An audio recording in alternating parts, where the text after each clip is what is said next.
am a CH. I am a CHRISTIAN. I am a CHRIST in my HEART, and I will LIVEETERNALLY.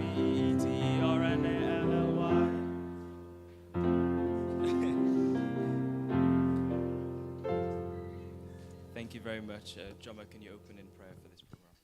Okay, let's pray. Our Father in heaven, thank you for this wonderful Sabbath day you've given us today. I pray that you be with us, be with Pastor Dan with this afternoon program as we may learn something and it may be fruitful. Amen. Over to you, Pastor. Thanks.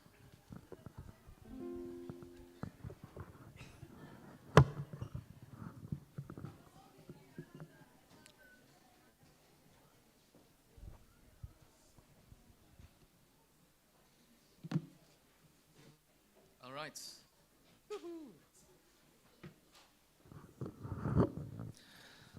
All right. Good afternoon, everybody. Hey, are you awake? All right. Your belly is full. Caribbean we says, my belly full. My belly full, man. Right.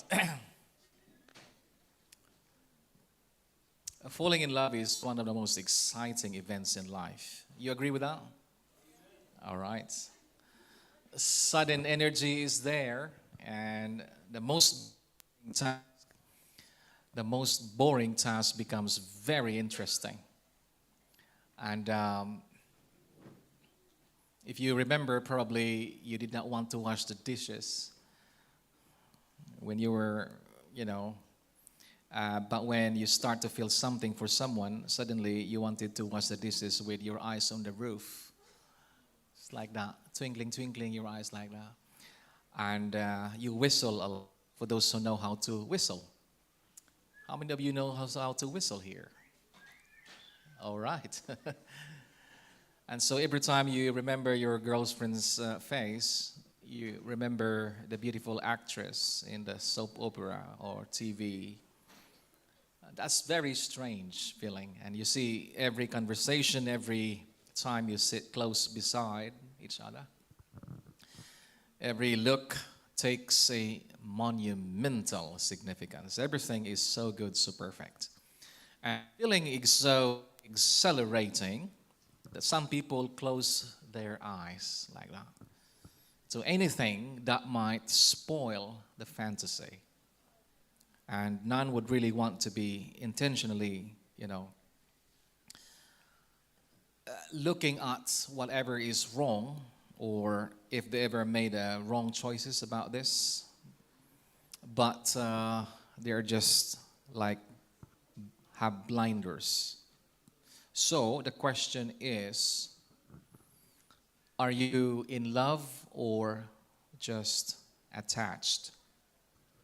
You get your phone and let's have a quiz.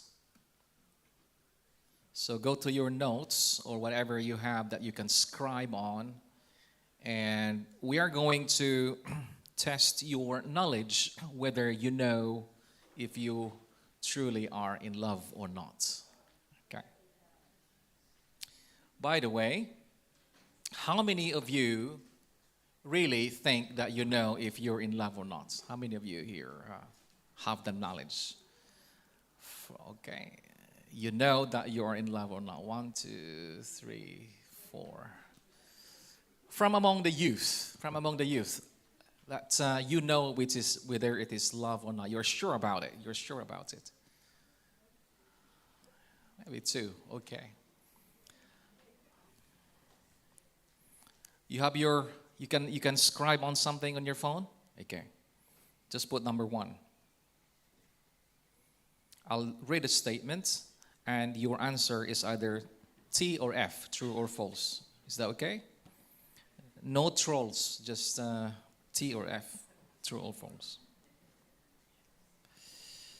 Right, number 1, here's the statement. Girls fall in love more rapidly than guys. True or false? Girls in love more rapidly than guys. True or false? Number 2. Number two, hey guys, I don't, right? You are not going to have to copy each other. You just write it, okay? Number two, when you find love, you will know if it's the real thing. When you find love, you will know if it's the real thing. True or false? Number three, infatuation and true love are so different that it is easy to tell one from the other. Number three, infatuation and true love are so different that it is easy to tell one from the other. Number four, sexual attraction can be as urgent in infatuation as in love. Sexual attraction can be as urgent in infatuation as in love. Number five, once a girl thinks she is in love, she is more emotional and romantic than a guy. True or false?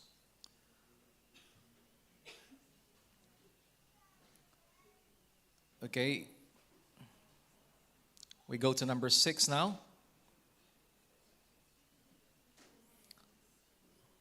Number 6, one of the best ways to find true love is to be friends with someone for a long time first. One of the best ways to find true love is to be friends with someone for a long time first. True or false? Number 7. 7, if you and your partner have found true love, you will never argue.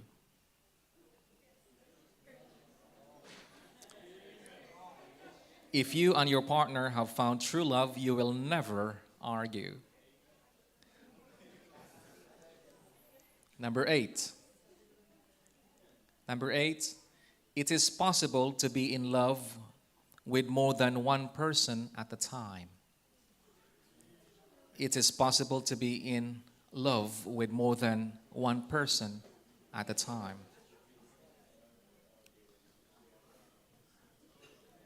Number 9. Yes. It says, the question is, it is possible to be in love, with more than one person at a time. Number 9. Number 9. A strong sexual attraction is an indication of true love. A strong sexual attraction is an indication of true love.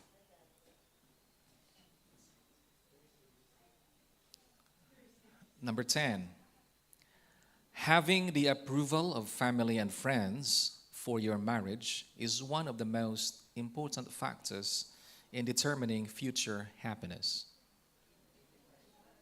Having the approval of family and friends for your marriage is one of the most important factors in determining future happiness. Number 11. The desire to be together constantly means you have found true love. The desire to be together constantly means you have found true love. Number 12. Love at first sight is the most enduring type of love. Love at first sight is the most enduring type of love. 13. It is possible for a couple to determine true love after going out together for 6 months. It is possible for a couple to determine true love after going out together for 6 months. Number 14, it is permissible for a couple to have sex before marriage if they are certain they have found true love at last.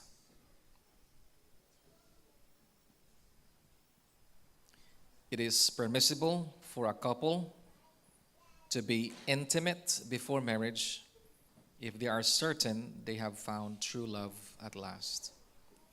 Number 15, love at first sight is possible when you are mature for your age.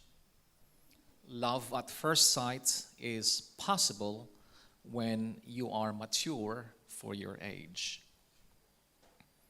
16. Those who go together for 2 years or longer don't need premarital guidance. Those who go together for 2 years or longer don't need premarital guidance. 17. When a couple find true love rather than infatuation, they will be able to overcome all obstacles that stand in the way of their happiness. When a couple find true love rather than infatuation, they will be able to overcome all obstacles that stand in the way of their happiness. Number 18. With careful observation, it is possible early in a relationship to tell if the one you are dating is being totally honest with you. With careful observation, it is possible early in a relationship to tell if the one you are dating is being totally honest with you. Second to the last, number 19. If you have found true love, it doesn't matter whether your parents approve of your dating partner or not. If you have found true love, it doesn't matter whether your parents approve of your dating partner or not. Number 20. God has created one special person for each of us, and through prayer and researching, I will be guided to this person. 20. God has created one special person for each of us, and through prayer and searching, I will be guided to this person. True or false?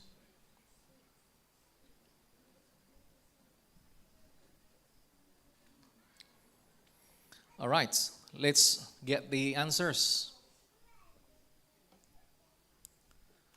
Number 1, what's your answer? The question was, girls fall in love more rapidly than guys. True or false? The answer is false. Guys fall in love straight away. They look at a beautiful lady, then they know that they're in love. They know that they're in love, okay? Number 2, when you find true love, you will know if it's the real thing. When you find love, you know if it's the real thing. True or false? The answer is false. Number 3, do you have any question with that? Why is false? Okay, number 3, infatuation and true love are so different that it is easy to tell one from the other. The answer is false. You cannot identify between infatuation and love, true love, that easily. Number 4, sexual attraction can be as urgent in infatuation as in love. So sexual attraction can be as urgent in the case of infatuation, and also urgent in the case of love, true love. The answer is true. Number 5, once a girl thinks she is in love, she is more emotional and romantic than a guy. The answer is true.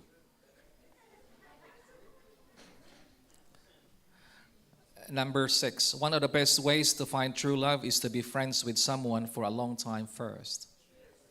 The answer is true. We've covered that previously. Number 7, if you and your partner have found love, you will never argue. The answer is false. What? Number 8, it is possible to be in love with more than one person at a time. The answer is false.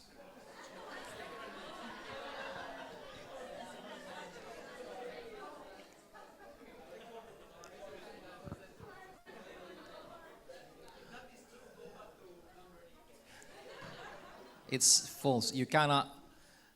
True love only really focuses on one person. The other is just a fling or infatuation. Number 9, a strong sexual attraction is an indication of true love. That's false. Number 10, having the approval of family and friends for your marriage is one of the most important factors in determining future happiness. That's true. Yes. Is one of the most important factors, okay? Not the only one, but one of the most. Number 11, the desire to be together constantly means you have found true love. The answer is false.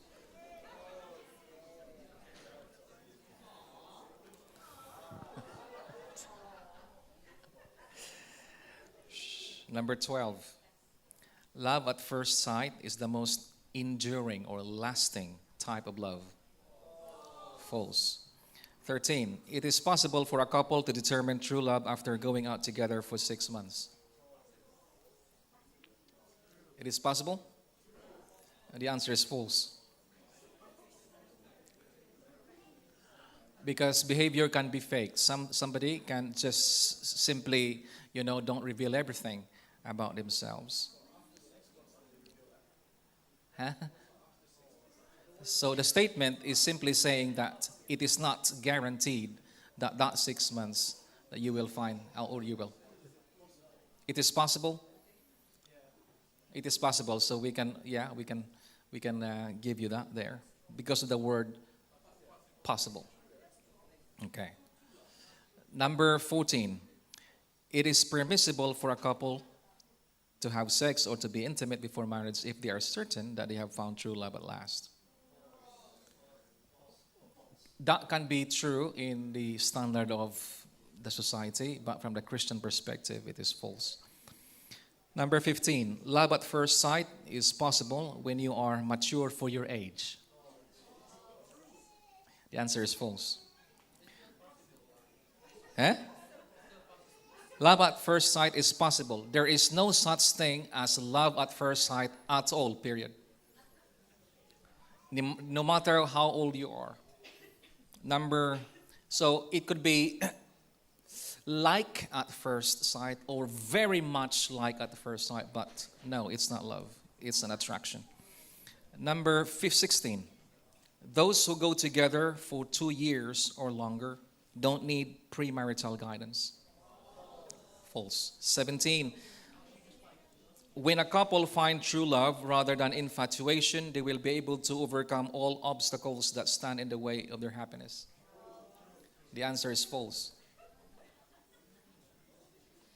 Love, true love, even if it is true love, that true love is not the answer of everything.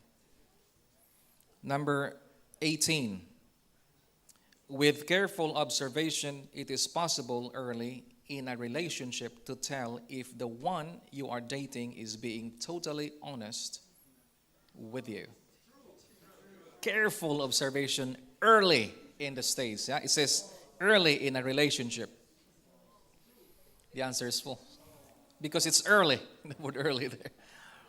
Number 19. If you have found true love, it doesn't matter whether your parents approve of your dating partner or not. False. Well, number 20, God has created one special person for each of us, and through prayer and searching, I will be guided to this person. False.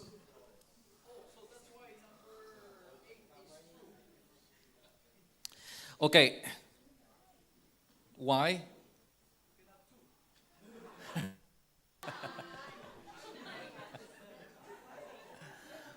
Okay, we will know why in our explanation, okay? We will know why in our explanation. So, how many of you got 15, between 15 and 17? 15 and 17? Okay, wow. 1, 2, 3, 4.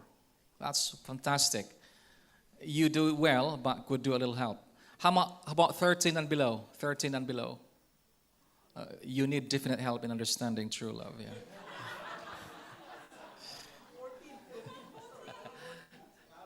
You need help, a little bit help, yeah. Okay, are you ready now? Yes? Yes. Yeah? Did she believe in that?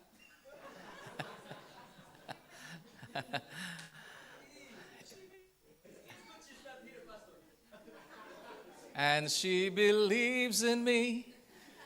All right. Anyway, let's get on. What does it mean? Because we talk about infatuation, right? What does it mean to be infatuated versus in love?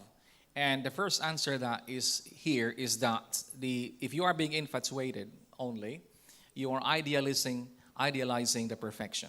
So a person who is infatuated tend to idealize the perfection of the loved one. The truth is, the person is only interested in the best, to see the best in the person that he or she likes. The focus is on the positives only, but deliberately ignore any negative ones that surfaced. So, negative behavior is excused with a laugh or that it didn't really matter, despite the glaring problems, right? And conflict, you are mostly dreaming about yourselves having to live happily ever after. Have you heard about this element called pyrite? This one? Now, in 1820s, in Greenhorn, Oregon, gold rush. There was a gold rush in Oregon at that time. And those looking for gold occasionally missed or, pyrite for gold. Now, pyrite is actually called false gold, as it's called, okay? But this particular stone can be detected, that it is not actually gold, by popping it into a pan and putting it on a hot stove. Pyrite actually sizzles and smokes, and it sends out a strong stench, bad odor. So the stench is the mark. Heat will not damage true gold, and gold does not smell foul. Unfortunately, in this analogy and in this metaphor, you cannot put your love relationship into a pan and put it in a hot stove to see if it produces stench. But you can test whether it is simply infatuation or love against these factors that we are going to discuss this afternoon. They are not listed in order of importance, but I would like you to look at this objectively. Okay, so number one, I will go through with them quickly and I will describe and explain it to you one by one. Love develops slowly, infatuation develops rapidly. Love is based on compatibility, infatuation is based on chemistry and physical appearance. Love involves one person. Infatuation may involve several people. Love recognizes problems and attempts to solve them. Infatuation ignores differences. Love motivates positive behavior. Infatuation has a destructive effect. Love recognizes faults. Infatuation ignores them. Love controls physical contact. Infatuation exploits it. Love is selfless. Infatuation is selfish. Love survives separation. Infatuation cannot, or it takes so long. Love ends slowly. Infatuation ends rapidly. Now, each of those, I'm going to deal with it, and you can pause for a bit. If you can pause me for a bit if you would like to say something along the line. So, love develops slowly. Infatuation develops rapidly. Now, most people think that love happens, instantly and suddenly and intensely. That's not the case. Love grows, and growth takes time. Like plants, the plant doesn't just grow suddenly. It's not the movie with a beanstalk going up into the clouds. Early in a relationship, listen to this carefully. People wear masks while putting on best behavior. Many people successfully hide negative personality traits until after they are married. And the partner then complained because when they married, says, "Oh, my husband changed after we married." No, your husband did not change. He simply did not just reveal whilst you were courting. Or that because your infatuation and your blind idealism and your relationship is all about petting and kissing, whirlwind of romance ruled simply by your emotions, you couldn't see the bad signs. That's why you did not see it earlier. He's not changing. He's still the same. He did not reveal it before, or you were so blind to see in him.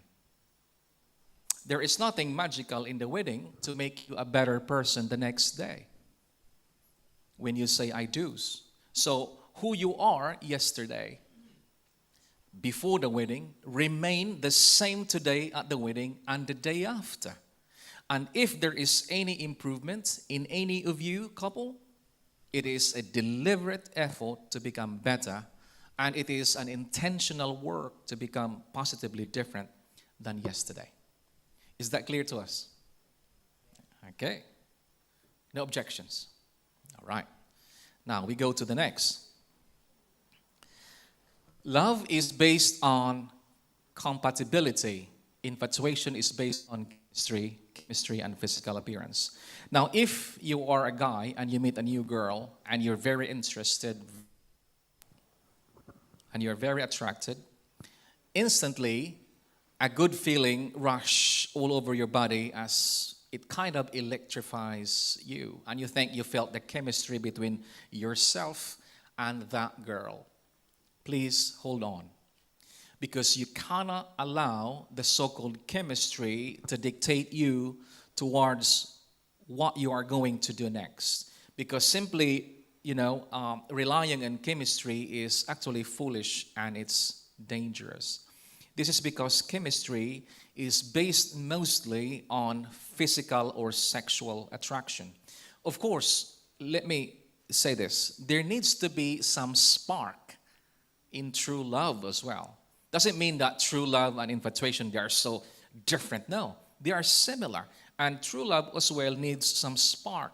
And your eyes need to twinkle and dilate your pupils as well. And you have some trembling something in your body. Yes, amen. But solely based your relationship on this alone is not right at all. You cannot accept the first love at first sight theory. I can accept like at first sight or even like very much at first sight, but love at first sight, no. Because you may feel so strongly attracted to a person you just met. You feel that chemistry working. You like what you see, the body build, actions and responses. You might like everything about that person at that first sight. But, listen to this, love is still a long way to go before you can love that person. And although true love includes chemistry and physical attraction, it springs from many other factors as well, including, as we have stated before, character. What else? Personality, emotion, ideas, and attitudes. So when you're in love, you are interested in the way, in the way the object of your love thinks and responds to situations. You focus on the value that you hold in common. So here is the question that you need to ask. How does the other person respond when he wins or when he loses? How would this person respond in pitfalls or challenges in life? Is he kind? Is she kind? Is she appreciative? Is he appreciative? Is he or she impulsive and making decisions or hurting you with sharp words when they are angry? Do your attitudes on religion, attitude on family, attitude on sex, money, and friends match? These are the questions that you need to ask. You don't just say, oh, the chemistry is on. Oh, I like this woman. You can't just, that's just part of the whole package. All right. So, what interests you share in common? Can you enjoy an evening with family or friends, or must you always go somewhere just the two of you? Are your backgrounds similar? And so these questions, the more you have in common in these areas, the better your chances are in developing true love. I say developing, okay? Because love needs to be developed. So compatible personalities along with common interests and values actually go a long way towards developing lasting relationships. The next one, love involves one person. Infatuation may involve several people. You agree with that, right? Okay. Because true love focuses on one person whose character and personalities are the qualities you believe are the most important. If a girl or a boy has other flings as well, giving them the same assurances that they give you, leave that girl, leave that boy. Chances are this person is the wrong person. So you better decide to get rid of that person. You don't want to suffer the rest of your life with that person. An infatuated person may be in love with two or more persons at the same time, and these two individuals may differ in personality. For instance, let's call her Louisa. Louisa says that she's in love with two guys. One is young and the other is a bit older.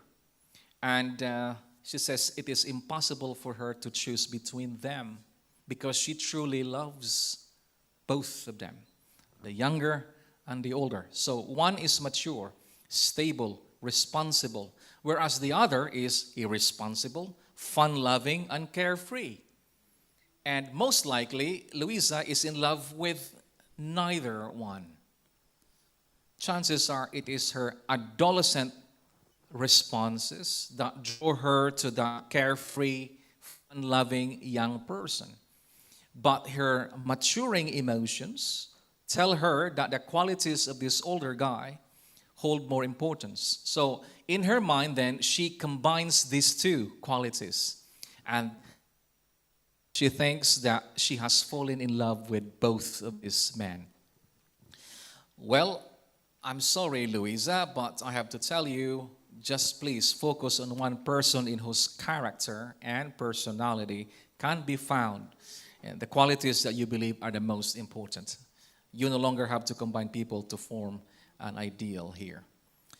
Next one, love produces security, infatuation produces insecurity. You know that an infatuated person is always struggling with feelings of insecurity and will attempt to control through jealousy. And this doesn't mean that when you love someone, you won't feel any jealousy at all. But true love is actually rational and would feel less jealous because love has developed trust, or love has developed through trust. If you trust someone, you can trust them to be with somebody else, or as friends, and you don't have to check on them always in this because you trust. True love, trust. And if that person actually is not trustworthy, then it's not your fault. At least you exercise trust on that person. And if they reveal that they are untrustworthy, then thank God for that because you can get rid of that person. Now, some people feel flattered by jealousy at first, thinking that the more jealous a boy or girl is, the more they are loved. Oh, I'm jealous because I'm in love with you. It's not. It is unhealthy to be jealous without good reasons, and when it is only based on assumptions and when it is based on doubts. Assumptions and doubts are not the best reason for you to be jealous. Jealousy does not signify healthy emotions, but rather insecurity and low self-image. Okay. So jealousy produces selfishness and possessiveness. Real love doesn't act that way. Next one, love motivates positive behavior. Infatuation has a destructive effect. So love actually brings out the best in you. It produces creativity and interest in personal growth. So that's why it's positive. You may daydream, daydreaming, but you stay within the bounds of reality and do not go off course with your study life and other plans that you need to accomplish. Okay. In contrast, the infatuation has a different disorganizing effect. You will be less efficient, less able to your true potential, reach your true potential. Many people around you will notice it except you. And family members and close friends will notice it and you say, what's wrong with you? Are you sick? Are you ill? What? You don't even go out. You don't know nothing. What's wrong with you? And then someone would say, no, she's not sick. She is in love. Now, that observation is incorrect. You're not in love, you're infatuated. Not in love now. Because infatuation thrives on unrealistic dreams in which the two of you will lead a blissful, beautiful life in perfect agreement all the time. And these daydreamers cause you to forget the reality of life.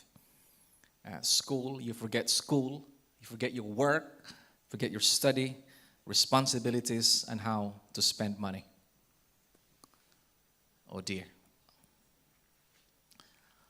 Love recognizes faults, infatuation ignores them. I think that's explanatory. Is that okay? I don't have to explain that? Can you explain that one? A couple, look at this, intelligently anticipate problems that most likely are going to occur, and they negotiate solutions in advance. That's love. It's rational. It's not just simply emotion. Okay, let's go. Love controls physical contact. Infatuation exploits it. Oh, who can explain this?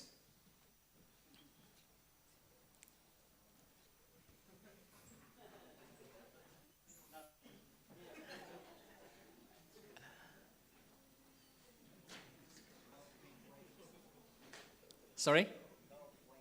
Love waits, yeah? So, love, they hold in check their expression of physical affection. They know the boundaries. Says, oh, we can go up to here, but that's enough. We have to clearly define our boundaries here. We're not going overboard, okay? And so each respects the other so much that they voluntarily put on hold their desire for intimacy that is reserved for marriage. Okay. Now, physical contacts actually only makes up a smaller part of the total package of relationship for a couple who are truly in love. This intimacy thing, this physical attraction is just simply part, not the entire package. So infatuation depends largely on physical attraction and the excitement felt when exploring the other person's physical equipment.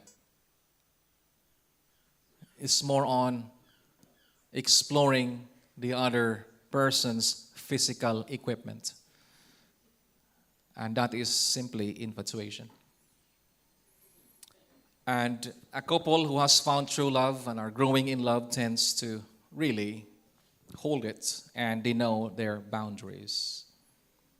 Now, I say this because when you want to demand physical and sexual things earlier rather than understanding each other's qualities and personalities deeply, then that's simply infatuation and rather a selfish type of relationship. As I said earlier, intimacy and all that stuff, you can have them a lot of it when you're married, up to the time that your sexual hormones are gone. When you're 60 years old, you still can do it, man. Yeah. So basically, you have 40 years. You have 40 years of intimacy if you wanted to. Yeah. Some people who are blessed with the genes, they can go up to 80. Yeah.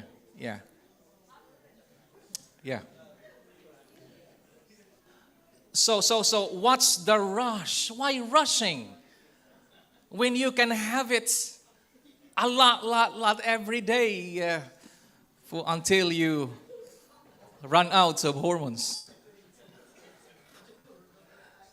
Right. Why are you laughing? Does it make sense to you, or is it? That makes sense to you? Control, man, control. Don't exploit, Don't exploit. Limits. You can have it to some degree, but just limit it, Clear boundaries. Love is selfless. Infatuation is selfish. Love always thinks of others, and respects others. Infatuation, on the other hand, always wants to get the benefits. Man. But you are only looking at the benefits. You don't want to actually give, but you just want to get. Only thinks of what you get out of it, rather than can share what you can build or positively involving the both of you. Any one of us can be loving when our needs are met and our partner behaves in a caring manner. But the test of love is whether you can still be loving and caring when your loved one has treated you unfairly or neglected your needs, forgotten your birthday, or been inconsiderate. Okay, this is probably the final one. Love ends slowly, infatuation ends rapidly. So how do we explain this? Just as true love takes time to develop, so it's also takes time for such feelings to vanish, okay? Because it has developed. Because you have grown and shared many experiences together. So the getting over of the breakup can be slow as well. However, infatuation tends to end just as fast as it began, really fast. Well, except for one reason, that if in infatuation it won't end fast and quick, if you have become so involved intimately and sexually. Right. Let's clarify this. True love can begin with infatuation at first, but it needs time to develop. So you can like the person at first, it is infatuation, but you tend to know about more of them in the most healthy way and objective way, and it takes time to develop, and you develop your love, then that's it. True love means being yourself and still being loved. True love, loved ones, loves even when you fail, it loves unconditionally. Because the true love is identified in 1 Corinthians 13 actually. Love is kind, it doesn't boast, it's not proud, it's not self-seeking, it's not easily angered, it keeps no records of wrongs, love does not delight in evil, rejoices with the truth, always protects, always trusts, always hopes, always perseveres, and of course love is patient. So you are patient with each other. The real question here, if we summarize this up, because it's already 1 hour, infatuation is blind, but love sees and examines. Infatuation here is in a hurry, but love takes time. Infatuation is obsessed with the externals, but love is concerned with the internal. Infatuation is childish, but love is mature. Infatuation is a human ditch that you fall. I fall in love, like I fall. Boom. But love is a divine ladder. You climb into it. You grow, you develop. So, the real question is, are you mature enough to stay in love with the same person for a lifetime? Because anyone can fall in love, but can you stay in love? And as I have mentioned before, that 1 in every 2 marriages ends in divorce. Is it a failure in marriage? No. It's a failure in dating. Because in dating, you did not get it right. And so failure in dating, failure to have this wisdom and knowledge in choosing your life's partner is the determining factor whether that marriage survives or not. Is that clear? That's why it's very important that you are, as young people, are knowledgeable about these things now. Because the success of your marriage depends on your wisdom that you put in now.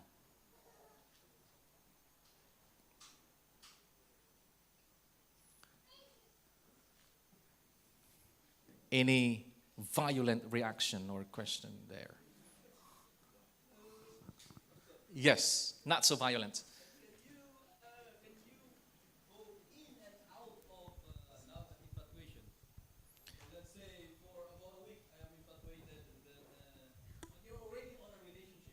Yeah. So let's say you're going out for 6 months already. Right. Then it seems that you're infatuated. Because I'm just basing this on the definition of infatuation and Yeah. We said that true love really sticks with one person. So when you say, can I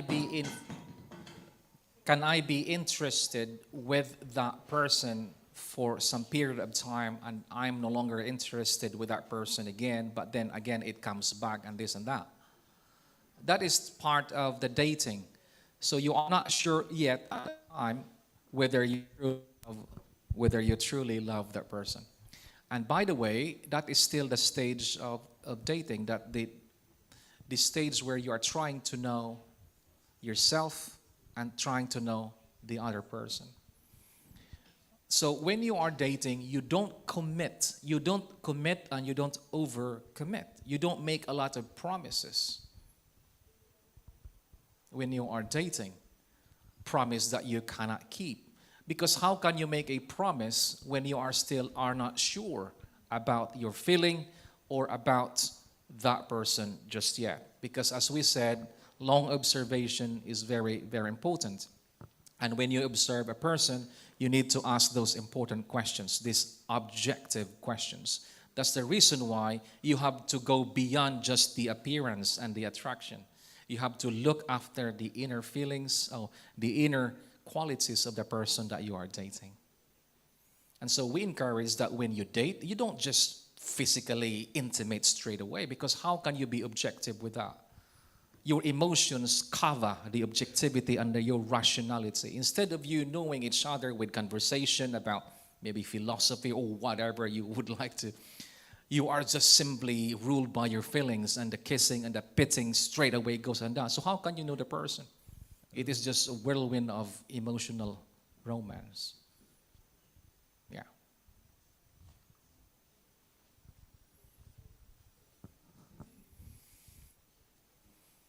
We have 15 minutes to ask.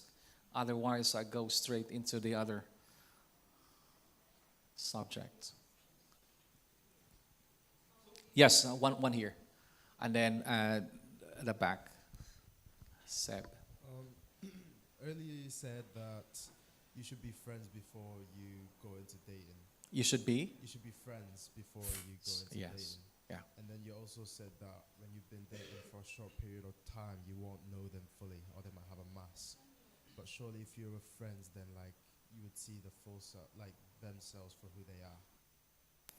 Okay, there is a time element, and there is the quantity aspects, and there is also the quality aspect. Even if you are, say for example, friends for 2 years, but you did not spend quality time to be able to know objectively each other, then even though the quantity is big, but the quality of your togetherness is not as objective and it's little, then you still can't know.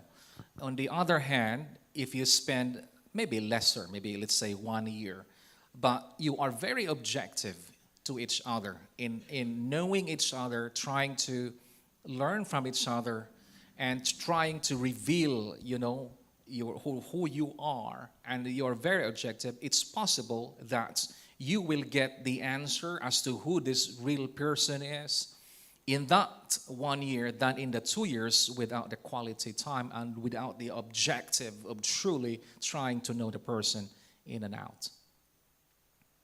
And that's my answer. That's why there is really an intentional objectivity here. So when you date somebody, you don't just date because of the feelings and because of the attraction. There is an objective, whether, Lord, is this the right person for me? Guide me. And so the intimacy, the physical attraction is part of it, but that not the entire thing that dominates that dating. Otherwise, you will not know the person. And when you're married, you just say, oh dear. Oh dear. Yes. First, before Nanay, there was the other one in there. Yes, yeah, Victor and Nanay.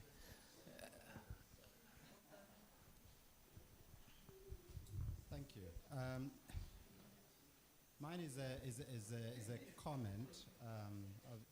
Obviously, I have to be careful, otherwise I might slip on the soft. No. I was a joke. Just to pick up on a few things that you said, I think there was one comment you talked about the importance of waiting and controlling the physical elements of the relationship. I think that's very, very, very important. I know you kind of made a throwaway comment around, you can wait, and when you're married, you can, be as intimate as you want, every day. I think I heard a few comments at the back, like 3-4 times a day or something like that. But anyway, they're children here. Just to, very important for our young people, I think especially, to realize that your relationship has to be based on much more than just physical attraction. Because if it is not, the reality is when you're married, married life isn't just about physical manga, as we say, or physical intimacy, as it were, or maybe to be more specific, sexual intimacy. Right. There's work to be done. Right. There's all sorts. Once the children come in, there's children to look after and all that. So if your relationship is built on sand, as it were, i.e. its infatuation is just about the physical, to be specific, sexual attraction, and if you unfortunately went all the way into marriage, it will be a disaster because you will suddenly find that there's nothing else to the relationship other than the bit that you were sort of obsessed with in the early days, as it were, and that takes us to one of the other comments about love being based on friendship. I think you have to invest in developing friendship. Yes. Invest in finding common ground and things to do, etc., etc. Otherwise, the future can be quite disastrous. Yeah. Thank you. Thank you for reinforcing the points that I made. So when the euphoric elements are gone, you will find that there is nothing else that hold in your relationship. So that's the reason why it's very important to think of these things beforehand. Nanay. Nanay, is it how many minutes is this? I am very happy for this navigating love. And I am happy to see that there are married couples here because navigating love will not stop when you are married. Even if you are married, still navigate your love. And for the young people, navigating love is very nice. And you will find your love, your friendship. And I am missing, Pastor, the social. The social of the young people, where they can hold hands in the games. And then, in that social, they can navigate their love. Because in our church school, in the AUP, in Adventist schools, we have social every Sabbath. And that is where they can navigate their love. And I am also interested here that you can, how I wish to see the young people navigating love through the social. Right. Thank you, Nanay. You know what? I was in a, like Nanay said, I was in a college where it's a very strict one. You cannot even hold hands together in the campus. You can only hold hands when you are marching together. So you would pray that it rains, and you bring an umbrella, and you tend to, because it rains. You only share a very small umbrella, so it become closer like that. You would pray to the Lord, Lord, let it rain. Umbrella is ready so that I can be with my loved one here.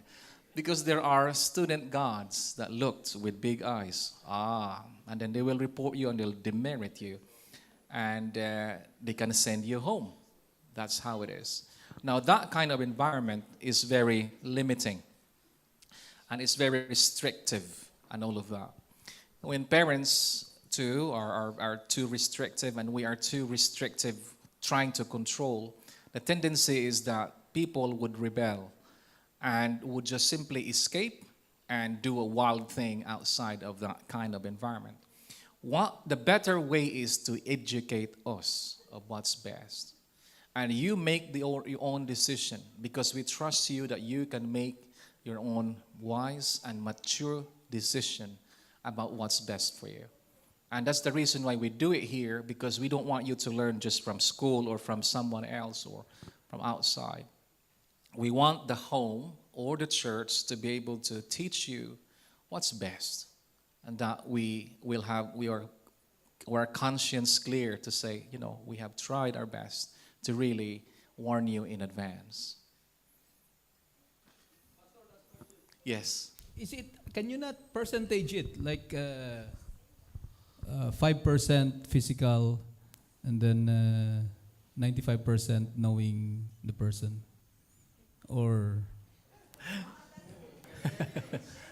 yeah. No, I'm really asking for the children here. The reason is, okay, unlike I grew up in that situation where, when you're walking and you are under a shadow, then that's when you hold your hands.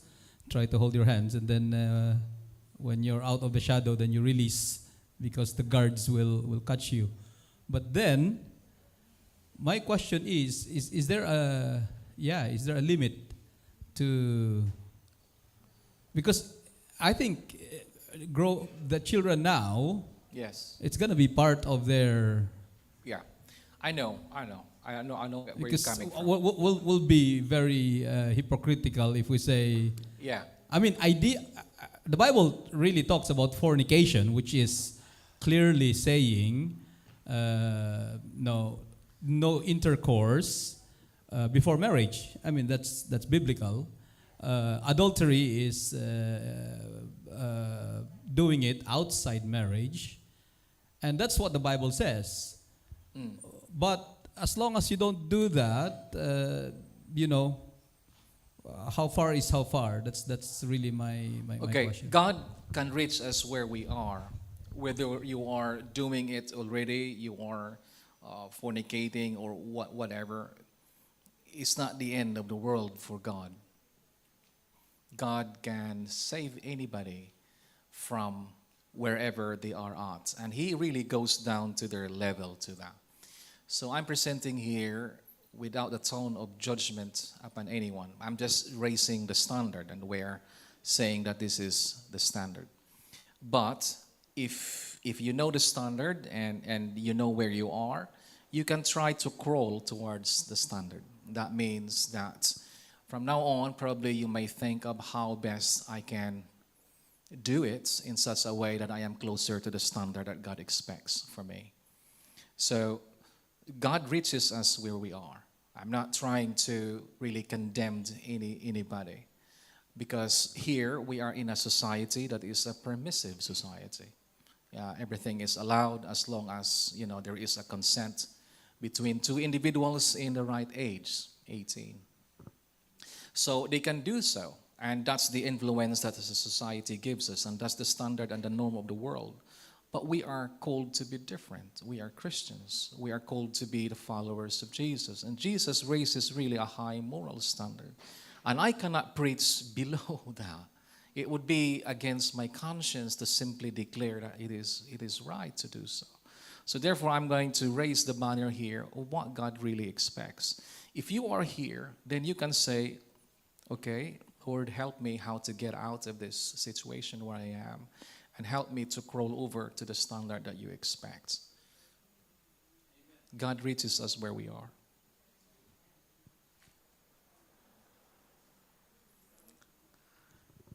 Pastor Isaac. That's what I was looking for. The answer, that answer. Yeah, let me know your mind. I want to respond to Dr. Maynard's question that he asked. In 2 Timothy chapter 2, verse 22, it says, flee also youthful lusts. flee also youthful lusts, but pursue righteousness, faith, love, peace with those who call on the Lord out of a pure heart. So as much as possible, I will advise that we don't play with fire, because fire and then petrol don't go together. So the more you play, you miss them, you are endangering yourself. To determine whether you are experiencing love or infatuation, Pastor, you said so much, but I have summarized it in 4 ways. And I want to say that you have to ask yourself if your feelings are based on a deep emotional connection, shared values, and mutual respect. 2, reflect on whether your attraction is based on physical appearance, charm, or excitement. 3, consider if you are taking the time to get to know the person beyond physical level qualities. So have you taken the time to consider the person that you are dating beyond physical level qualities? And then the last one, evaluate if your feelings endure through challenges and then difficulties. And so if you are not very sure, then I would advise that you have an open communication with your partner or the partner to be. Remember that love grows, but infatuation fades. So when you are looking at the best person to marry, you have to consider all these things, whether indeed you are experiencing love or infatuation. Thank you. Thank you, Pastor Isaac. Thank you for the reinforcements of what we said here. Any question for the young people?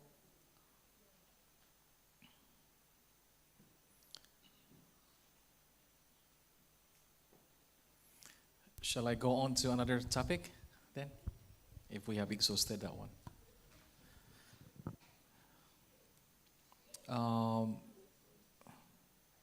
There's a question there? Okay. We are going into a topic now, that the time when you decide that this relationship is not for you. The time when you decide that, we have to really cut and stop this relationship. So these are the things that you need to be aware. Signs of particularly abusive relationship. I'm talking about dating, okay? I'm talking about dating. I'm not talking about marriage here, because there is a different approach in marriage about these things. So I'm talking about dating. You are not married yet, and we are looking at these things. Signs of an abusive relationship: demands immediate, exclusive commitment. Okay, exclusive commitment, immediate. Excessively possessive and jealous.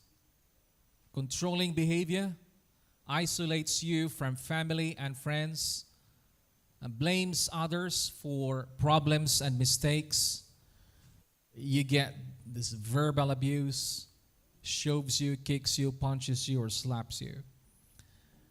Any of this are the telltale sign of a bad relationship. Dating, you're still dating. Any of this is a sign that you can now end that relationship. Because it is better, we said before, it is better to break a heart than a home. It's easier, it's much better, less damage than when you do it already when you already have established your home. So that's why these things are very selfish.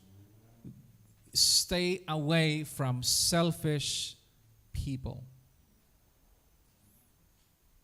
Stay away from that because it's no good for you, it's no good for your children. So when you marry a very selfish person, the tendency is that your children becomes twice or three times just like that person as well. And so you are multiplying the curses on earth.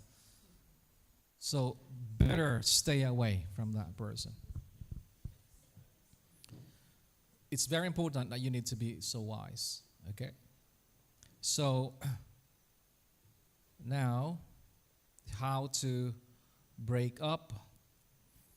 If you can't end it alone, then you need to get help. Don't hang around trying to fix things. Of course, who can read Jeremiah 29, please? Somebody, 11 to 14 in your mobile quickly. Pray. Jeremiah 29, 11 to 14, please, kindly.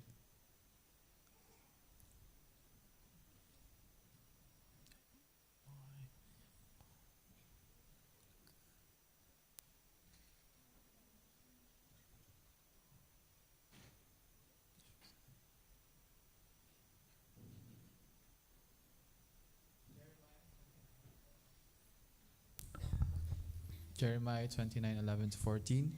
For I know the thoughts that I think toward you, saith the Lord, thoughts of peace and not of evil, to give you an expected end. Then you shall call upon me, and you shall go and pray unto me, and I will hearken unto you. And ye shall seek me and find me, when you shall search for me with all your heart. And I will be found of you, saith the Lord, and I will turn away your captivity, and I will gather you from all the nations, and from all the places whither I have driven you, saith the Lord. And I will bring you again into the place whence I caused you to be carried away captive. Thank you. So the Lord is the go-to person that can help you, because when you look at these things, you might be seeing this as an element that are within your elements that are within your control, but actually it involves the spiritual things as well. Let me explain this to you. Whether it's about dating, whether it's about marriage or job or whatever, the evil forces and the good forces are always in there together. Are you with me? If you look at it from the stance of the great controversy between Jesus and the enemy and Satan, the battle is in our hearts. The battle is in our lives. The center, the battle there is in the choices that we make daily. So your choices can either be for God or for the devil or for the enemy of good. So therefore, this is very much a spiritual thing. That's why you don't just treat relationship and dating as a physical one or just a thing that you do here without the involvement of the forces that are around us, good and evil. Whatever your decision is, it's either it is for good or it is for the enemy or for evil. That's why you treat this as a spiritual thing. That's why God is promising us that you have to call on me and I will help you. And there are many ways that God can help you. He can change circumstances. He can send people to help you. He can send advices on whatever that you did not know. So that's the reason why you have to pray, because He is the author of love. God is love. He doesn't just love, and He is not just loving. He is the personification of love. That's why 1 John 4:8, God is love. He is the source of that. And if you go to Him and acknowledge Him, help me, Lord, to do this, then He will truly and surely help you. God will honor your desire to search for Him. So, or then you can then seek advice of trusted others. This is in addition. Be honest with the other person. Spare the other person's feeling. When we say with that, because do not just, we just want to end this relationship because this is blah, blah, blah, blah. You already list your bullet points in there because you know the criteria of the person you are looking at. Right. what would you do? This is just a simple exercise. Beg him or her to take you back, and don't do that. Make wild promises to change or reform. Don't do that. Cry uncontrollably so she or will feel sorry for you. Don't do that. Don't do that. Don't aim in that one. Threaten to jump from the highest local bridge. No, don't do that. What you need to do, you thank him or her for the good times. Part with your head up, then fall apart in privacy. Do not do not dishonor yourself. You can cry as many tears as you can, but do it in private. Do not just beg a person or threaten to jump up the road or rope or bridge. Don't do that. Man, you have to put your head up high. You are important. You are precious. Somebody, you can find somebody who will truly love you. Right. Yeah, that's good. That's a good one.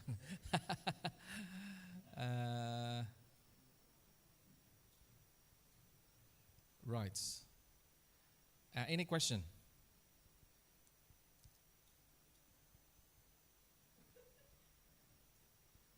Cry if you need to, and that includes boys, okay? Yeah. Yeah. Right. Any question? So any abusive relationship, sure, don't fall for it. Don't fall for it. Daniel has a question, yes. I have a question.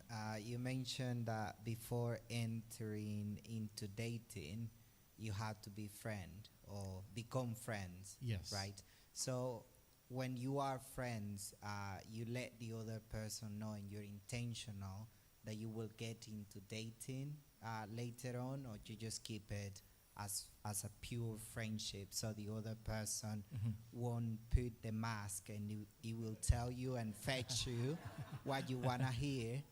Or that's my question. Like, Yes. how are you transparent about your intentions at the very beginning?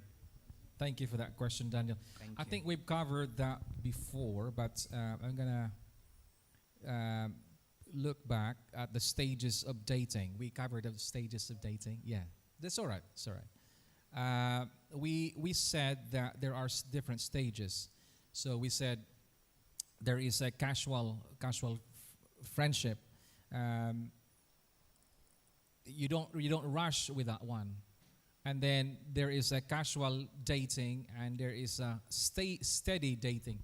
It is only in the steady dating that you reveal more of, like, I really like you, and I hope that we can have a steady dating to know more of each other, if you don't mind. But the casual dating, number 2, involves others as well. You date, but with groups of people. In the steady dating, you are more to experience a dating where you go out simply your own selves alone, but not all the time. You still go to number 2. And then the 4, engaged to be engaged. You now engage to say, this is, I think I really, truly, truly love you. I've been really in love. I have been growing my love steadily with you over these years now. And can I propose? And these are the things now that you go to the formal engagement. So that's how we just say. So we don't, what we say in this is that you are just simply, do not skip, do not rush, because it's a ladder. The metaphor of love is like, of dating is like it's a ladder. It's a step 1, step 2, step 3, like that. Do not rush it. When you first see somebody that's so attractive, do not just say that I love you, because that's false.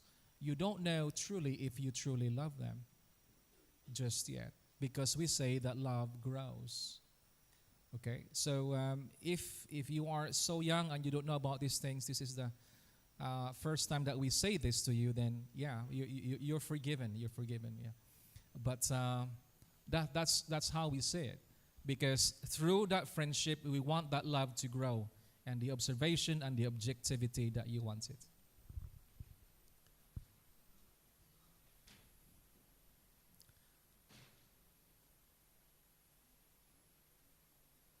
Yes, Dr. Victor.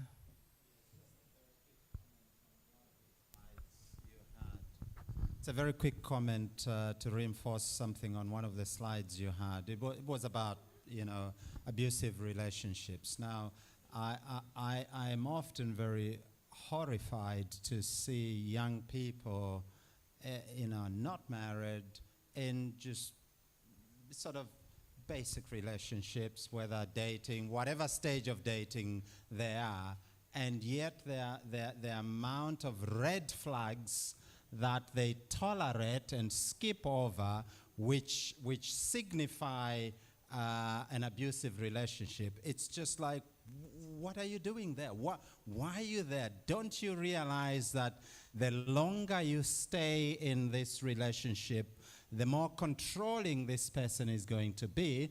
And if unfortunately you ever marry them, it won't be long before they control your bank account, before they control your movements, before they alienate you from your family and friends, before they start punching you, and ultimately, God forbid, before they kill you even. And this has happened, and we've seen it. I'm sure you've read some of those stories.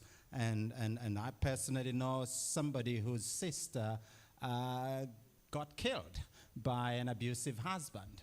And the red flags were there all along, but unfortunately they are tolerated, and before long, the relationship grows so much you feel like there's no turning back. That's the thing with relationship. It's a bit like, it's a bit like business sometimes. You put a bit of money in business, it's not doing well, you're losing money, but because you just think maybe if I put a bit more, the investment will bear fruit, and it's called escalation of commitment. So your commitment escalates with time, with every investment you put in there. And very often we say, well, you rationalize and say, well, I've been with him for 2 years. Well, 2 years, it's only 2 years, okay? And you have a whole lifetime ahead of you. And that's what is at stake, and probably even eternity from a Christian point of view. So it's very important to realize 1 year, 2 years of dating, or even engagement, or whatever it is, if there are red flags, it's time to run the opposite direction. Otherwise, it could be very, very, very disastrous. Thank you. Escalation of commitment. Yes. Now, don't escalate your commitment in this type of behavior and in relationship. You must end it now, really now, before you are so emotionally attached that you could find yourself impossible to detach from that person.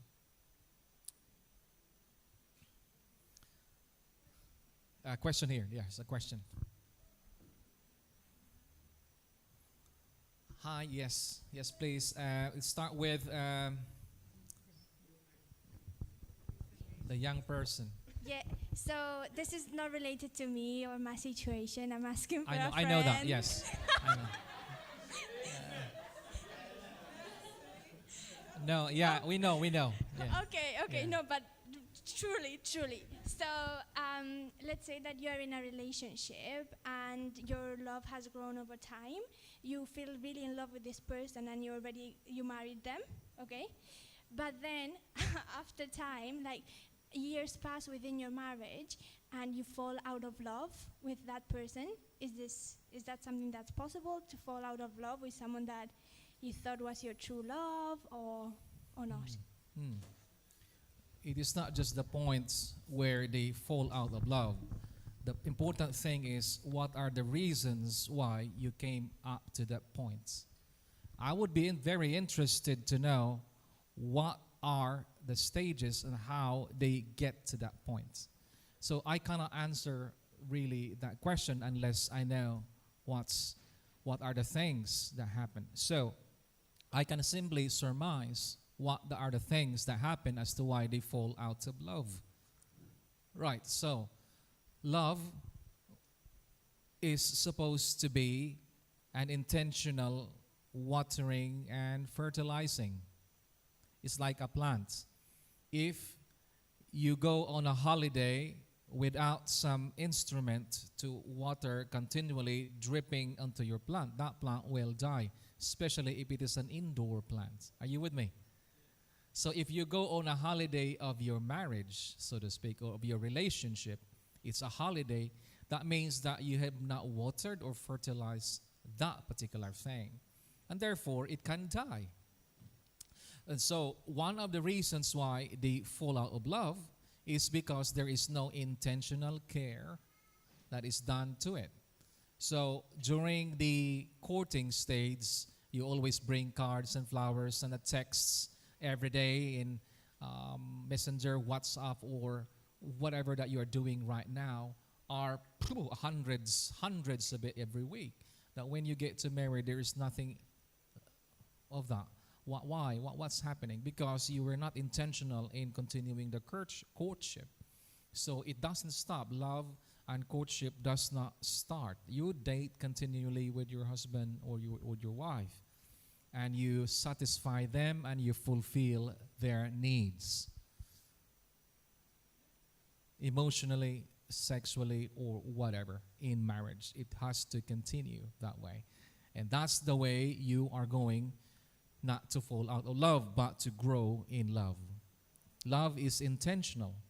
You have to put effort on it. And if you don't want to put any effort on it, then the chances are it will die.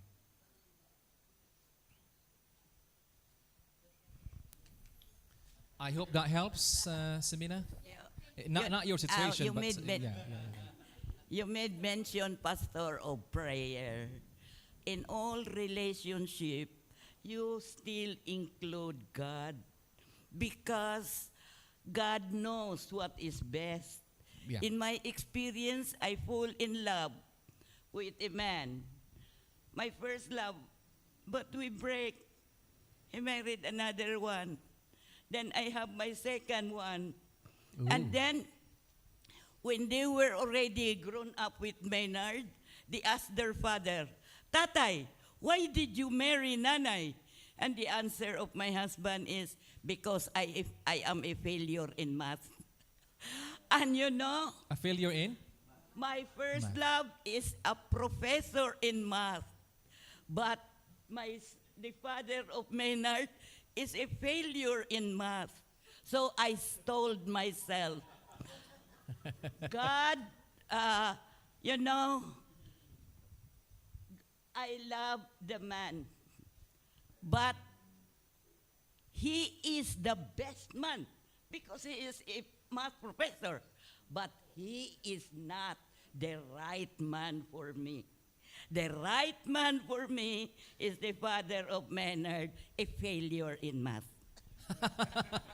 So, always include God, because God knows who is the best for you, a failure in math or a math professor. Thank you, Nanay.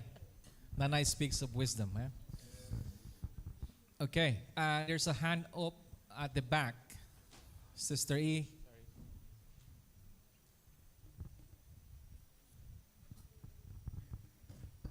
Now, just to answer Semina's question, I have friends who actually, well, that happened to, and when we were, younger, like they were like the it couple, and yeah, then years later, we bumped into each other and they were divorced. I'm like, what happened? They fell out of love because they stopped talking to each other. They stopped spending time. One was busy in the finance world, the other was busy in marketing. They'd come home at disparate times.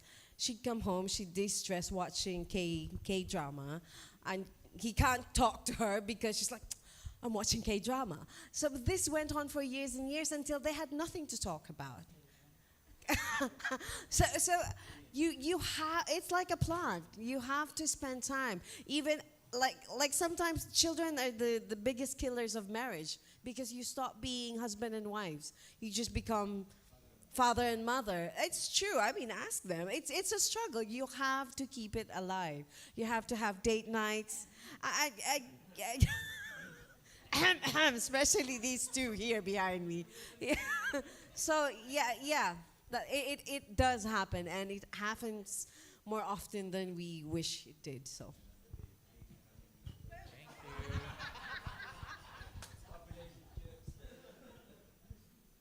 Right, before your children arrived, you were husband and wife.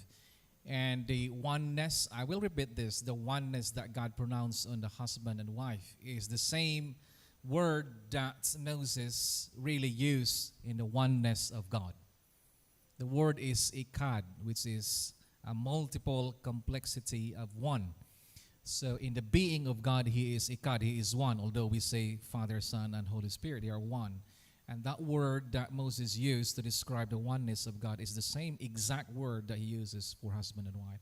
So therefore, you have to plan really carefully how you manage your marital relationship in the presence of children. Because first and foremost, you are for each other. And then you have to think about that. So you don't allow. It's a wonderful thing to have children, and it's a blessing, it's an addition with the power to procreate. But you don't want that the rearing up of 10 children will now destabilize your union and your love for each other, or the time that you need to spend for each other. So that's very important. You really have to wisely do these things. And that's why now that you are still in the dating stages, for you young people, it's very important that we mention these things so that you have at least like a game of chess or whatever. You know ahead what lies ahead before you commit into this. And it's really an advantage to you that you hear these comments from the adults here, so that you know in advance this particular subject. And so you have a well-rounded idea and wisdom of these things. And this is to your advantage, really. Right, we just finished our Newcastle family retreat. And I spent time with the couples there. I have a section with moms, section with dads, and sections when they are together, and all of that. It was wonderful as well. Maybe we can do that as well for South Shields soon. But really, the Newcastle don't have this for the young people just yet. But the young people here are first that we talk to in these things. Later on, maybe I will speak to the young people about what we're doing here right now. But hopefully, it has blessed you and you gain insight out of these topics that we discuss. Sister E, yeah. Pastor, a lot of the adults spoke. I think what we really need to hear from are the young people. It might not be what we want to hear, but what's their take on all this? Yes. Yeah, I really. Probably they will be able to express when the adults are not here. Some of them can express only when the adults are not around. But they may not be able to express that when you are here. That's why they tend to really asking in behalf of a friend kind of thing. So you can do that, asking on...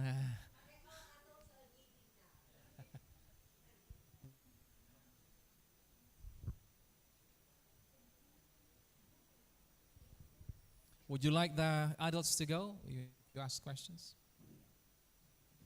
They can. Yeah.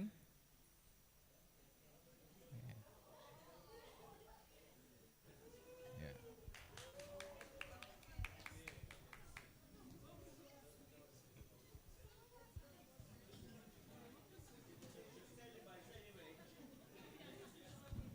Hey, adults, you behave outside, huh? You behave outside. You go there, all right? You behave.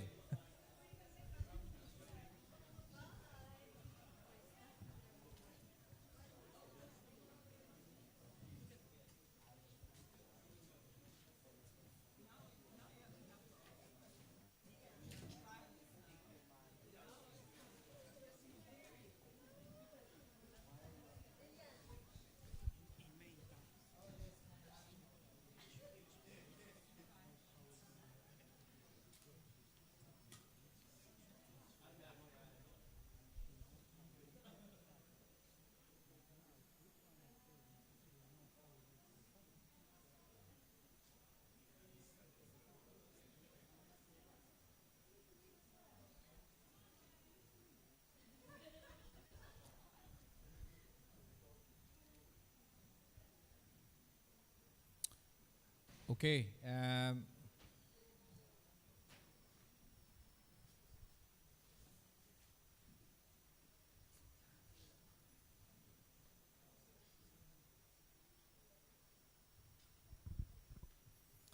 Right, kids. I mean, young people.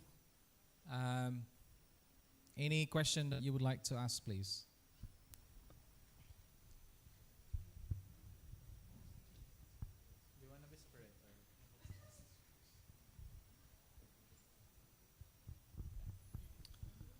I'll just start with a general question so people feel a bit more comfortable.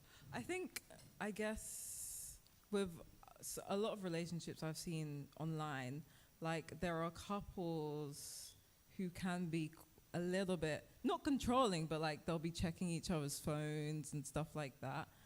Is that, like how you mentioned signs of an abusive relationship, is that considered a red flag? Or where does that controlling behavior come from? Checking each other's phone, is it healthy, and all of that. I think there is a degree, we can say that this is unhealthy and this is unhealthy. For me,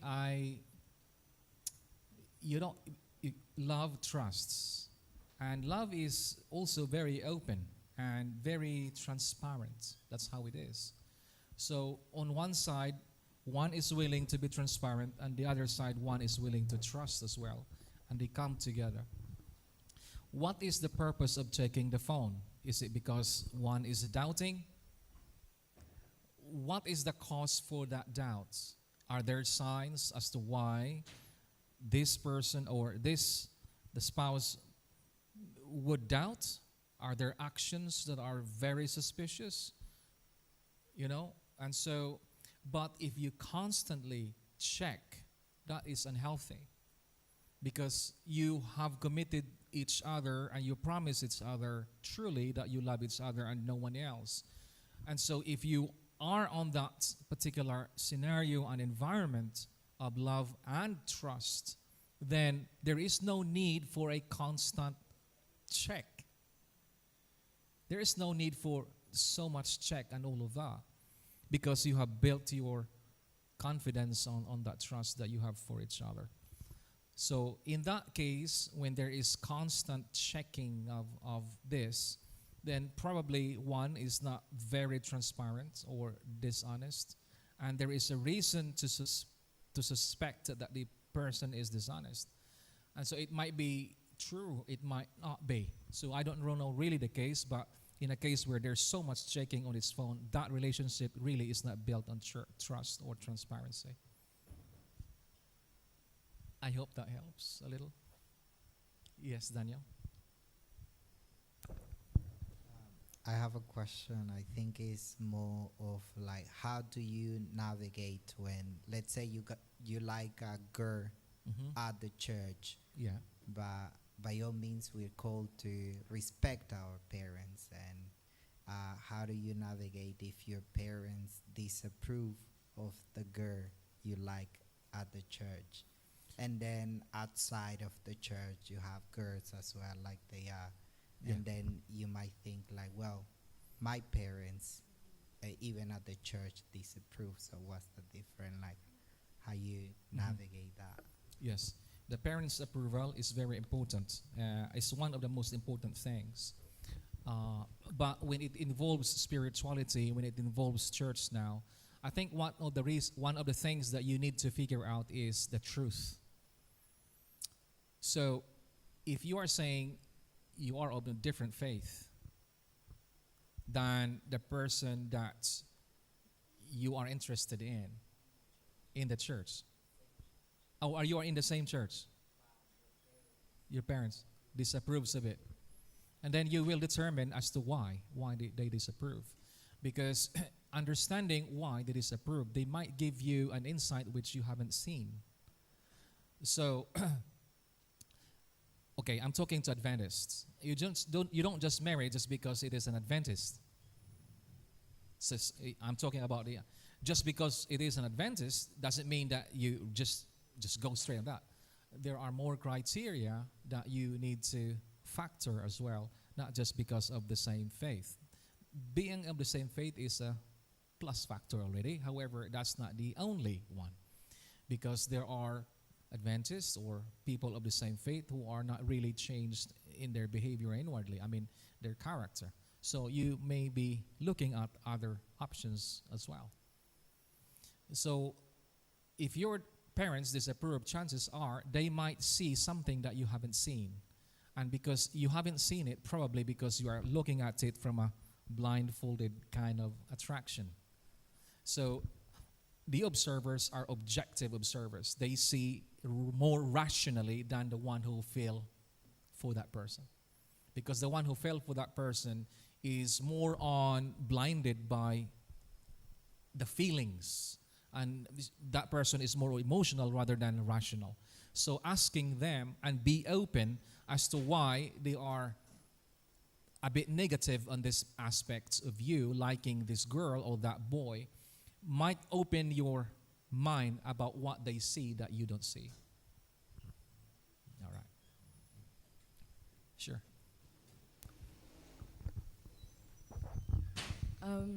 I wanted to ask, like, what if it's your friend who's coming to you for advice? Like, for example, my friend would be like, he's not letting me, like, leave the house. Like, I feel kind of held hostage. Or, like, she'd be like, he's giving me silent treatment. Like, how would you give advice to your friend without, like, saying something that you might regret?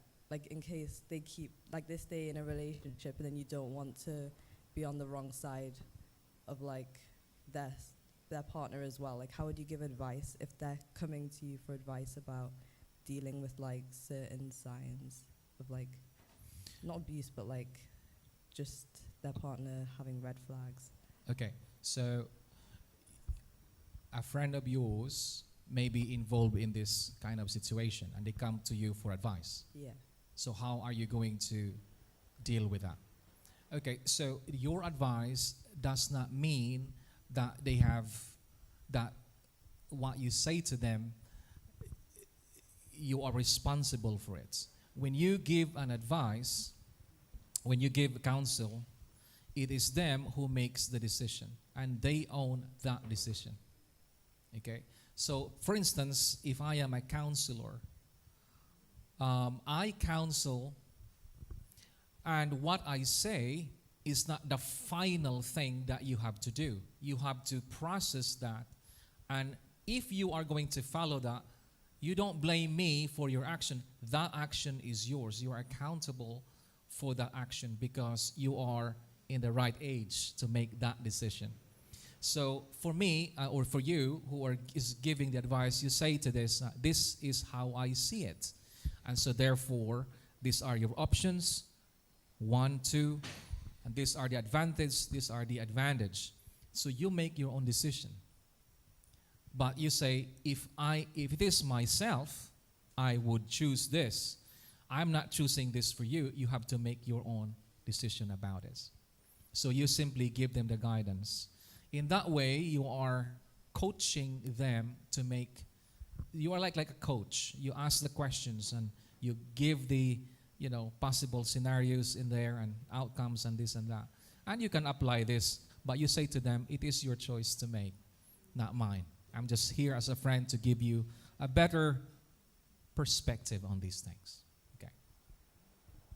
And also, like, a completely different question, but what if you were, like, in a, like, not really, like, serious, but, like, a pretty serious relationship, and say you got, like, a job offer, like, on the other side of the continent or something, like, what would you say about long-distance type things? Like, do you think long-distance relationship. Yeah. A long-distance relationship has certain barricade or, kind of hindrance to it because of the distance. You can try it first. You don't want to try to say, let's break up because of this long-distance relationship. You can suggest that because of this, I have to go to the other continent and therefore this is the situation. Of course, you can try to make it work. If it works, it's fine. If it doesn't work, then accept it. But don't just give up straight away. Both of you needs to try whether it works really for you. Because at the end of the day, if you really work and it didn't, worked out as expected, then you have tried your best, both of you. Okay. Long distance relationship also works, if you know how to do it. Liano and then Joel. Okay. So the Bible warns us about not being unequally yoked with unbelievers. So let's say I were to find somebody who I find a genuine connection with, but they are from outside the church and outside religion in general. What would your take be on that? Like, would I just not pursue it or not take it further because of the mere fact that they are not a believer? Okay.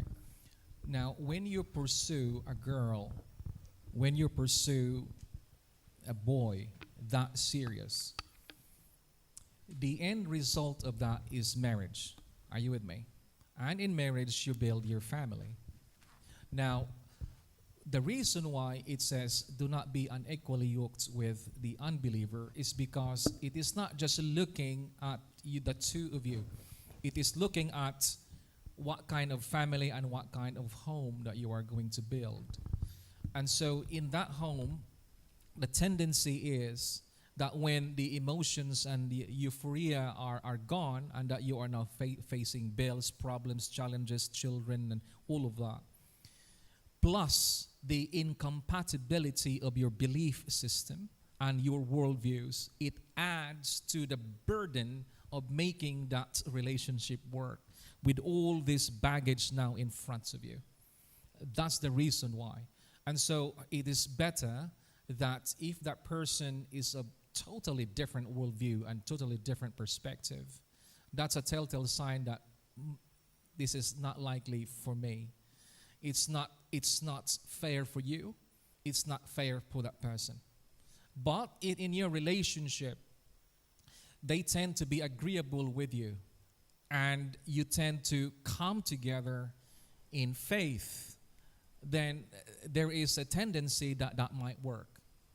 But because of the underlying reason that I already gave, the Bible is giving an advice not just in a situation at this stage, but all the stages and the kind of family that you build later on. That's why it advises like that. Yeah. And then we go to Jewel. Thank you for that question. My question, Pastor, how to handle differences in political views in a relationship? Right. And is that a big factor in a relationship, or That shouldn't. You have to say. I have to say this to you. Do not be too politically involved. Do not. Politics, leave it to the politicians. Jesus was not involved in politics because his kingdom is not of earth. His kingdom is in the hearts of the people who follow him. And his literal kingdom is established in a perfect righteousness, and that's new heaven and new earth. So, please, stay away from politics. Don't be too possessed with politics, and it's as if you are trying to quarrel somebody because you vote Trump or you vote this and that. No, they are simply pawn in God's grand scheme of things. The presidents, whoever is the ruler of this world, are simply, pawn in God's plan. Do not be too attached to politics. It's not good. It's not healthy, either to you personally, at church, or whatever. We can pray for them. What you need to do is to make your environment better by being a good citizen. That's your best bet. But I tell you, politics, not worth it. Not worth it.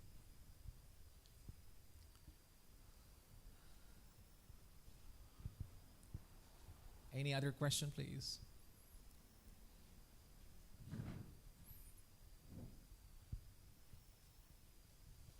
Does that help? Yeah. Whoever runs the government, still the same, man. What you need to do is just There are presentations here about careers. Listen to that carefully. Be wise in your money investments and whatever. Don't hang yourself on politicians. They promise you and they make promises to be broken. That's all. They make policies in favor of those who lobby them in the government. Pastor, what if your mindset is like how you just said, but your Mentally what? Your mindset is mindset is not a big deal. You know, Right. you don't want to focus on it, but still, when you live in the same country, you have to vote. Yes. And if in the end you're still standing on different political views, Right. and if your partner is not like that, if he's not tolerant, how do you handle it? Is that partner or husband? Partner, I think. Well, I guess husband it becomes more difficult. Yeah. There are more important things in life than just politics. Whoever runs the government, do not be too attached with them. Because politicians come and go. Leaders come and go. If you so attach yourself to it, you are making them like an idol. You better have passion on God than on politicians. That's why I view politicians, they are essential. Of course, they run the government. We thank God for them and we pray for them. When you vote according to your conscience. You don't even have to tell your mate that do not campaign or do not campaign for them. You just vote according to the dictates of your conscience, and that's a sacred one. You can even say that, I don't want you to know about who I vote because this is a sacred thing for me, and I have the right not to be known about who I vote. And that's it. You exercise your freedom of suffrage. That's all.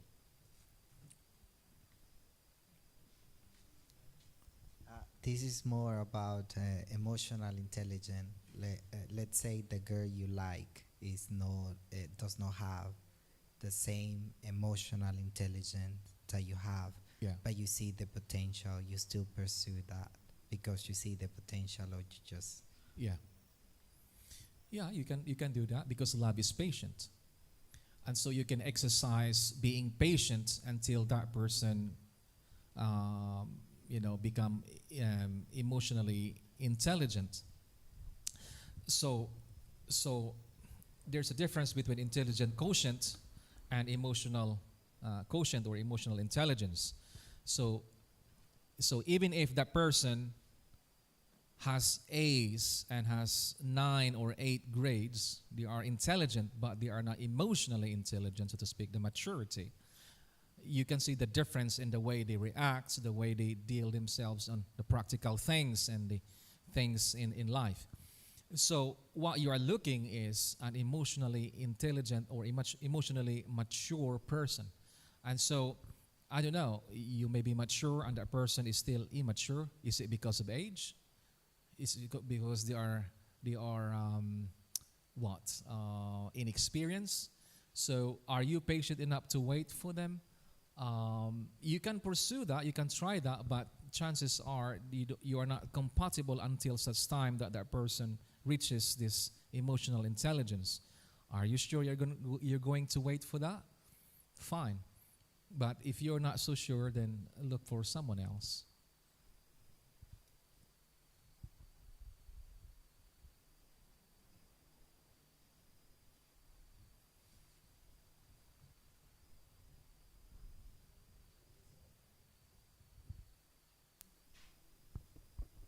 Hello.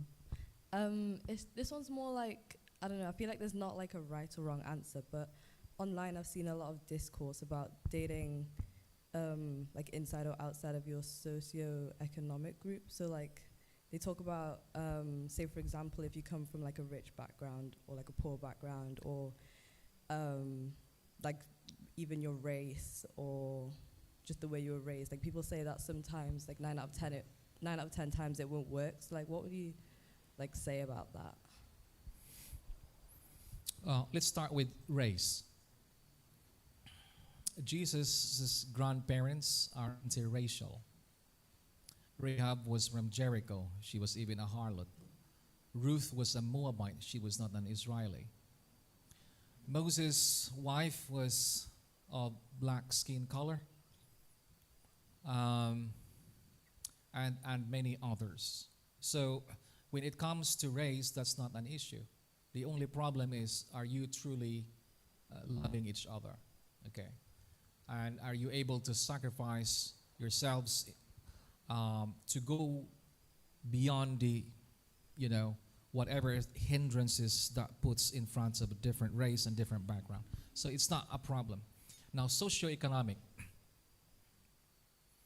This is more tricky, because if if the girl, for instance, is a very rich heiress of, like, is it Paris Hilton, probably.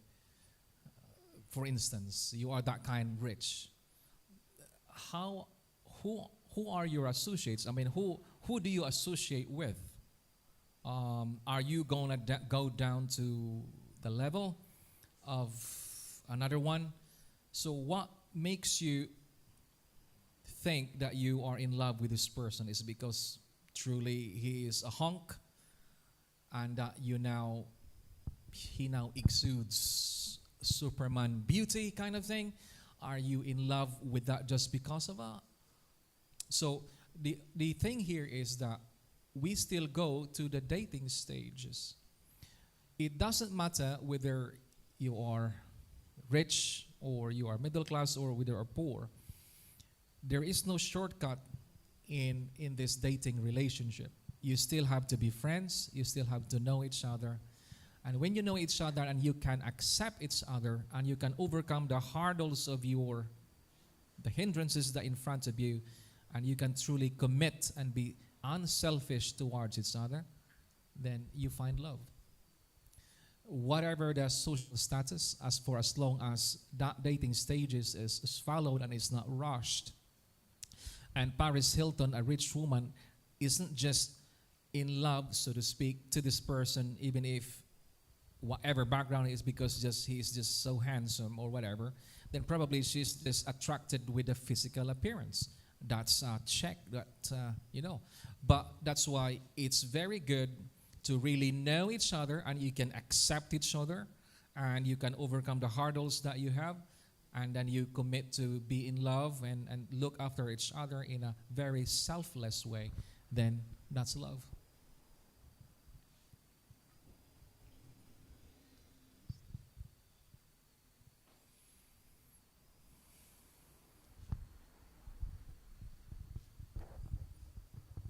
Oh, we finish at 4 actually, so we are over time. One more. I don't have a question.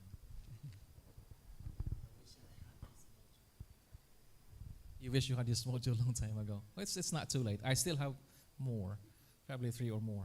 But what we do here is that the young people will choose a presenter, but I will continue. If they choose me, I will still continue with the navigating relationships. Yeah. And I also have something for parents and, as well. Liano, I'll give it over to you. Sorry that we've run over time, 5 minutes. We'll just have to pray then. Who will volunteer to pray? Yes, I'm looking directly at you. Let's stand, please.